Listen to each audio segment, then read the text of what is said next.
Hey guys, Patrick here. It is Sunday, January 31st. I'm in the office. My family thinks I'm super weird, but that's okay.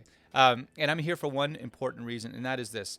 Over the next 7 to 10 days, the January 2021 market reports are going to come out. And they're going to be looking at January 2021 to January 2020.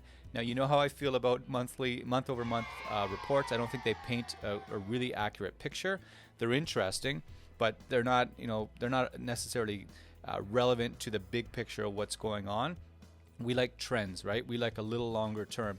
And so when you see these, for the record, the January 2021 average sale price increase for Niagara is going to be around 38% year over year.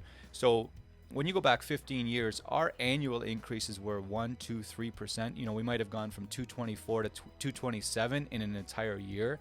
So when people see this 40% increase year over year, it's going to cause all kinds of consternation, I think is a word.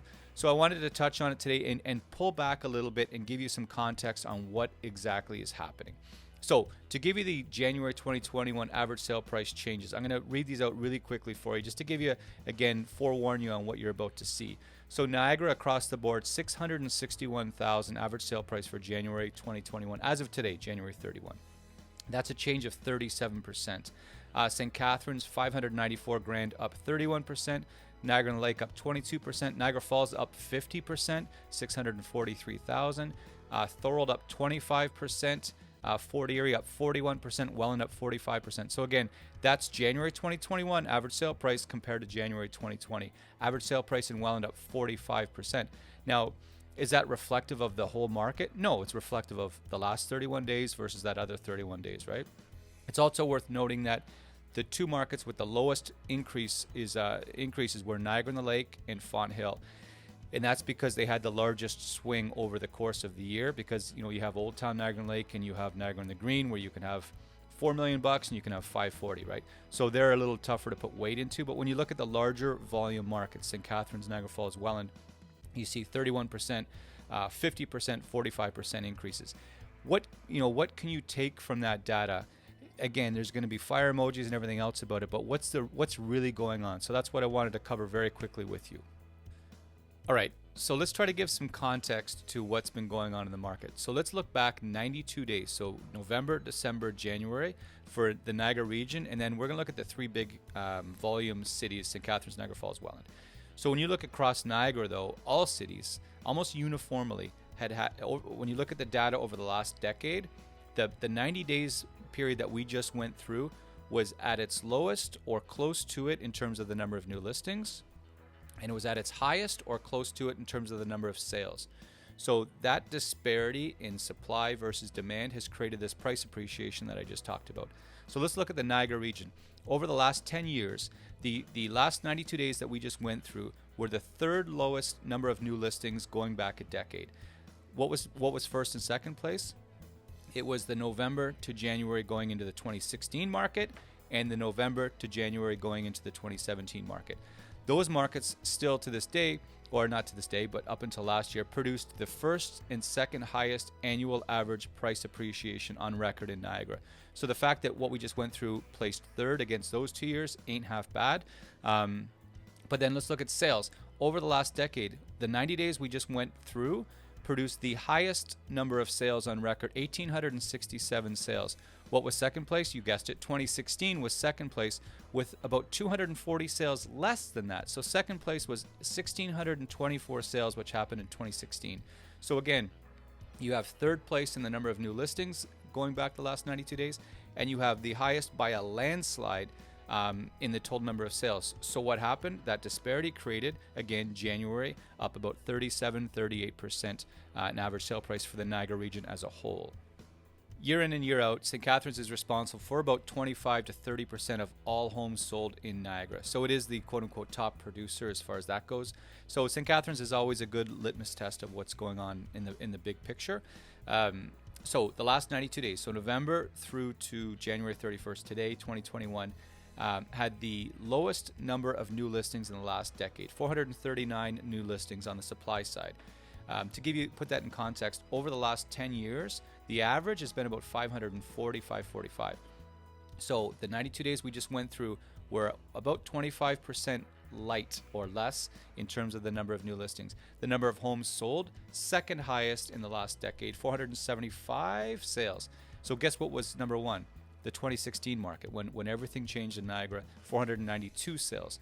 So again, over the course of the last 92 days, we had 25% less than the decade average in listings, and we had 25% more than the decade average in sales. So that disparity between the supply and the demand, what did that result in? The average, what was it again? St. Catharines, 31% for January, 594,000. What was the average sale price for all of 2020 for St. Catharines? It was $496,000. So almost $100,000 more on average in the month of January than the entire year last year. And why? Because of that historic drop in the listing inventory and relentless sales demand, which has created that price bump. Niagara Falls is responsible for the second highest number of sales on a given year for the Niagara region. So we always look there as well to see what's shaking in the Niagara Falls market. So similar to St. Catharines, a pretty big gap between the number of new listings and the number of sales. So over the last 10 years, the 92 days we just lived through were the second lowest number of new listings. So it placed second or ninth in the last decade with 362 new listings. The lowest in the last decade was 324 back in 2016. So again, historic drop in new listing inventory. Guess what happened on the sales side? You guessed it, the highest number of sales going back a decade, 375 sales, and it wasn't even close. Second and third place were the historic years of 2015 to 2016. We're only down to 313, 315 sales in that time frame. So again, first place by about 60 sales. So you've got new listing inventory down 20, 25, 28%, number of sales up 28, 30%, and then what happens? The average sale price in Niagara Falls in January 2021 versus January 2020 up 50% to $643,000. And it is purely tied to what is right now a temporary and grossly imbalanced amount of supply versus demand. Welland, number 3 in the Niagara region in terms of annual sales production. A little bit different than St. Catharines and Niagara Falls, but still on that same trend. The third lowest number of new listings when looking back over the last decade for November through January. The lowest in the last 5 years by quite a bit. And then when you look against sales over the last decade, the November through today, January 31st, 2021, the second highest number of sales in the last decade at 186. The 10-year average for November through January is 153, so a good chunk more. So again, you've got the number of new listings not at its lowest, but still fairly suppressed, but second highest number of sales going back the last decade. And what was the result? Welland average sale price $533,000 for January 2021, and that's up 45% over January 2020. So what does all this data mean? What do all these numbers mean? How do you make sense of 38% increases and 23% decreases? How do you put that into context with your home? First, I think it's really important to think this way. First, your home in your neighborhood and your community may not be reflective of what's going on in the big picture. So if you see a Niagara region number that says X, you really need to get a pro in to look at your home and talk to you about your home and where it positions in the market, where you're looking to go, and lay out everything on the table in terms of the context of what you're looking to do. That's in any market. That's sort of step one, right? But as far as what's happening right now, I think when you look back over the last 90 days and then currently right now, I think there's a number of out of the ordinary external factors that are obviously impacting everything. The COVID lockdown. So the big question mark with that is how much of the buyer demand is being suppressed. We know the listing side is getting suppressed. How much of the buyer demand of people that are just saying, you know what, I don't really want to go shopping for a house right now, I'm going to wait. There's that factor. You have sellers who say, where am I going to go? Great, I can sell for $800,000 or $600,000 or $400,000, but where am I going to go? And again, that answer is specific to the individual asking it. So that's not, there's no all-encompassing answer to that. Are you going to a condo apartment from a detached? Because that's one conversation. Are you doing a move up from detached to detached? Are you a first-time home buyer? Are you going to a senior's home? Are you going to a rental? Are you moving up north? These are all different conversations for each category of seller to talk about, right? So the impact of what's going on and where we're going to go over the next 30, 60, 90 days. When lockdown gets lifted, February 11th, fingers crossed, what impact that is going to have. Are we going to see new buyer streams go into the market? Because right now, when you look over the last 10 years, and I show you a graph that shows you what's happening with listing inventory month to month, where we're at right now is not normal. So it can only improve.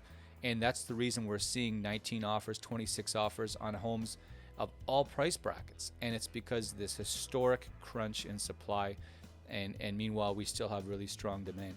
So as new listing inventory comes online, that can only help offset or take some of the steam off the pot. And what we're all watching as an industry is what happens once we get into February and March and April, where the data goes and where the activity goes, where the supply and demand goes. But I really, the whole point of this video is I want people to really pay attention and sit back and read the data you're going to see over the next week or two, but look further into it, because when you see an average sale price increases like you're going to see, and percent change in sales like you're going to see, and it's going to happen throughout 2021. What happens in April 2021 when the sales in April 2020 were down 62%? What is that April 2021 report going to show? It's going to show prices way up here. It's going to show sales way through the roof, right? But again, without context, it's ridiculous. So that's the whole point of this video, is just to spend some time looking at the data, ask further questions. If a realtor puts out a post that says the market's on fire, ask them, how so?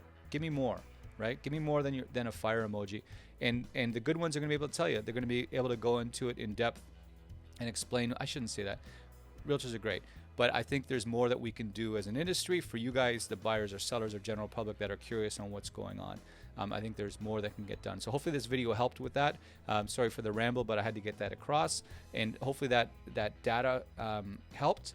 I have a blog that's going to go up. I'm going to put a link below here.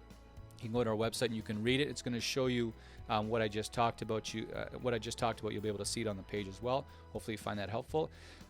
If you like more info like this or stay in the loop on YouTube, you can always click that subscribe thing, and you're going to get a bing whenever we put one of these out, because our mission really is to keep you posted and keep you up to date on what's going on, the big picture of the Niagara real estate market. Okay, thank you so much for tuning in.